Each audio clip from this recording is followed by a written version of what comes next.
नमस्ते। आपकी स्नेह लेके आई है मिड वीक रीडिंग ना। मैं रीडिंग करती हूँ lovers in separation or in challenges and ये छोटी सी रीडिंग होती है एंड इसमें हम देखते हैं कि हम ऑन ट्रूथ ऑफ ऑरेकल से शुरू करेंगे। इसमें देखेंगे कि ये रीडिंग हमको किस तरफ लेके जाना चाहती है। तो let's pick 3 cards. Cards already have been shuffle before, तो शफल किए हैं लेकिन उठाए नहीं हैं। उठा आपके सामने रही हूँ कि यू फील कंफर्टेबल। तो होप वीक दिवाली के बाद अच्छा चल रहा हो एंड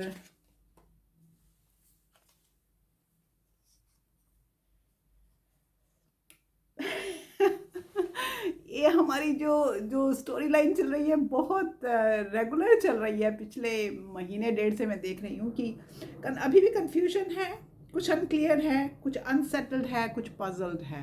अब ये अनक्लियर किन के पार्ट पे है, उनके पार्ट पे है, किन के पार्ट पे है क्यों नहीं मालूम नहीं कि क्यों अभी भी वो इतने पजल्ड हैं, इतने अनक्लियर हैं हर चीज़ के लिए। We don't know. अपॉलॉजी देना चाहते हैं, अपॉलॉजी कोई फॉरगिवनेस मांगना चाहते हैं, कुछ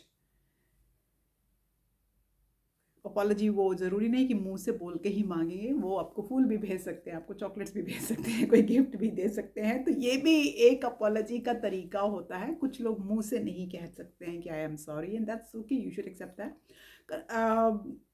कुछ कुछ कॉन्सिक्वेंसेस का कुछ है, उनको कुछ लगता है कि डेस्टिनी ही आके उनको चुनेगी। डेस्टिनी नहीं ये रास्ता चुना है, डेस्टिनी के ही टाइम पे समथिंग लाइक ऐसा कुछ वो सोच रहे हैं कि डेस्टिनी ही आके कुछ करेगी। तो आगे बढ़ते हैं। मैं एक कार्ड अनटोल्ड कवर उठाऊंगी। उसमें क्या है? Hard fog. अभी उनके हार्ट में बहुत क्लटर है। क्लटर मतलब बहुत सी चीज़ें जमा है। ज़रूरी नहीं कि इस प्यार को लेके ही जमा होंगी। ये भी हो सकता है कि he has more than one option, he और she has more than one option. But clutter से भी काम का बोझ, किसी घर के जिम्मेदारियाँ, सोशल जिम्मेदारियाँ, व्हाटएवर कुछ मिक्स सिग्नल्स हैं उनके दिमाग में।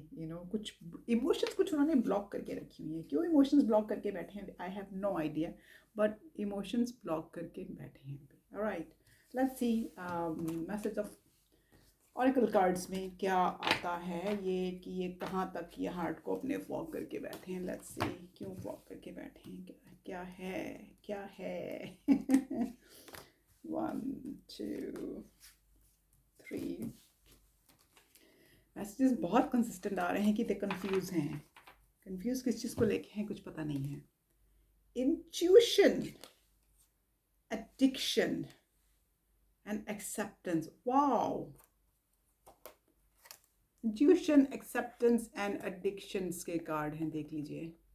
ओके, इंट्यूशन मतलब कि तुम्हें आपको पता है आप क्या आंसर ढूंढ रहे हैं। आप फिर भी बहुत सी कार्ड रीडिंग्स देख रहे हैं, बहुत सी चीज़ें पढ़ रहे हैं, अपनी अपनी स्टार ज़ोडिएक साइंस पढ़ रहे हैं, लेकिन आपको पता है कि आप क्या आंसर ढूंढ रहे हैं। You know it in your heart, inside somewhere. जब आप अपने आप से कनेक्ट करते हैं तो आपको लिटरली रफली मालूम होता है। एडिक्शन है कोई जो इस रिलेशनशिप को अफेक्ट कर रही है। एडिक्शन मतलब कि जैसे जब मैं डिवाइन फेमिनिन की बात करती हूँ, उसकी एडिक्शन होती है कि उसको एक आउटकम चाहिए होता है, so that outcome must be affecting on your part. But अगर हम एडिक्शन की बात करें आपके काउंटर पार्ट की, तो it could be addiction of being single, कि they don't want to be जकड़ोफाई in any of the रिश्ते। इट कुड बी दैट, क्योंकि कई लोगों को अपनी इंडिपेंडेंस बहुत पसंद होती है। तो it could be that, addiction could be that. जैसे मैंने एक अपने वीडियो में बोला था, मैं तस्वीर उतारता हूँ बिगड़ी हुई हसीनों की। तो इट कुड बी दैट कि he is so use to having ये सब you know affairs around him or her and finding it hard to get out of here. Or it could be any other addiction. It could be drug addiction, it could be work addiction, it could be any addiction यार। Acceptance, और हमको ये accept कर लेना चाहिए कि हर चीज़ किसी reason की वजह से होती है। अगर इस रिश्ते में डिले आ रहा है, अगर इस रिश्ते में कुछ ऐसी चीज़ें आ रही हैं जो हमको आगे नहीं बढ़ने दे रही। शायद यूनिवर्स का कोई रीज़न रहा होगा। स्वीट्स ओके, एक और उठाती हूँ, देखते हैं क्या आता है। उसमें है marriage, this relationship is moving toward a secret union. धीरे धीरे शायद कछुए की चाल से ये आपका रिश्ता चलेगा, और शायद इसमें this more than just a friendship. Okay, तो मैरिज का कार्ड हमारा पीछे भी किया, आई थिंक जो हम वीकली रीडिंग करते हैं उसके अंदर भी आया था। अब hidden oracle of the truth में देखते हैं कि वो हमको क्या कहना चाह रही हैं, या उनके दिल में क्या है जो अपनी ज़ुबान पे नहीं ला पा रहे हैं। बोलो जी, बोलो बोलो बोलो बोलो। हाँ, होप आपने भाई दूज अच्छी मनाई होगी। यू नो, मैं कभी भाई दूज मनाई नहीं, बचपन से आज तक नहीं मनाई, पता नहीं क्यों। आई लव यू अनकंडीशनली, यार ये लास्ट वीक आया था, आई लव यू अनकंडीशनली। प्यार तो है वहाँ पे, फिर क्या है जो वो उनको इजहार करने नहीं देता है आपको? क्यों नहीं प्यार इजहार कर पा रहे वो? कुछ तो उनके थ्रोट चक्रा का ब्लॉक होगा। Okay, we will be together again. Yes, अभी शायद कुछ वजह से रिश्ता स्टेगनेंट है, बट यस, आप लोग फिर से इकट्ठे होंगे यार। I remember every detail of that day. यार ये सेम कार्ड्स हैं जो लास्ट वीक आए थे। ऐसा क्यों है कि उनको आज भी आपकी हर एक डिटेल याद है? मैं एक कार्ड और उठाऊंगी, एग्जैक्ट सेम 3 कार्ड्स आए हैं। फिर वही कार्ड है, I don't react when people mention your name. There is a theme going on in here यार।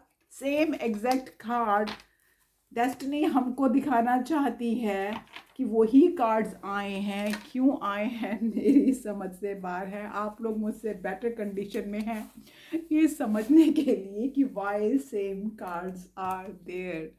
ओके, तो मैं यही बोलूँगी डार्लिंग्स कि इंजॉय योर लाइफ।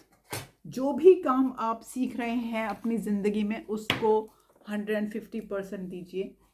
जो भी आपकी लाइफ में लोग आते हैं, लोग मीन्स कि your parents, your colleagues, you know, जो भी, उनको अनकंडीशनल प्यार दीजिए। अनकंडीशनल प्यार से मेरा मतलब ये नहीं है कि हाँ कि उनको पीछे पे आई लव यू करके, नहीं नहीं, यूनिवर्स को बोलिए कि उनको अनकंडीशनल प्यार भेजिए। और एक चीज़ मैं हमेशा बोलूँगी, जो नेगेटिव लोग आपकी लाइफ में आते हैं कुछ लोग मेरे ब्लॉकिंग को कंफ्यूज कर जाते हैं एक्सक्यूज मी। ब्लॉक, मैं कहती हूँ कि किसी को डिवाइन फेमिनिन किसी को ब्लॉक नहीं करती है, तो मेरा उससे ये मतलब होता है कि अपने डिवाइन मस्कुलिन को कभी भी ब्लॉक नहीं करती, क्योंकि वो उसका आधा सोल होता है। लेकिन अगर डिवाइन मस्कुलिन के साथ ऐसे लोग जुड़े होते हैं जो आपको लो वाइब्रेशन एनर्जी देते हैं, जो आपको उनकी आंखों में बुरा बनाते हैं, जो आपको नेगेटिविटी देते हैं, तो उनको आपका पूरा राइट बनता है ब्लॉक करने का, क्योंकि we don't have to take any negativity from anybody else, right? As far as they respect you, you respect them. That's how life should go. Life should be respecting each other. Kanha ji ने हमको एक दूसरे से प्यार करना ही तो सिखाया है। Okay, I love you all, फिर मिलूंगी, बाय बाय।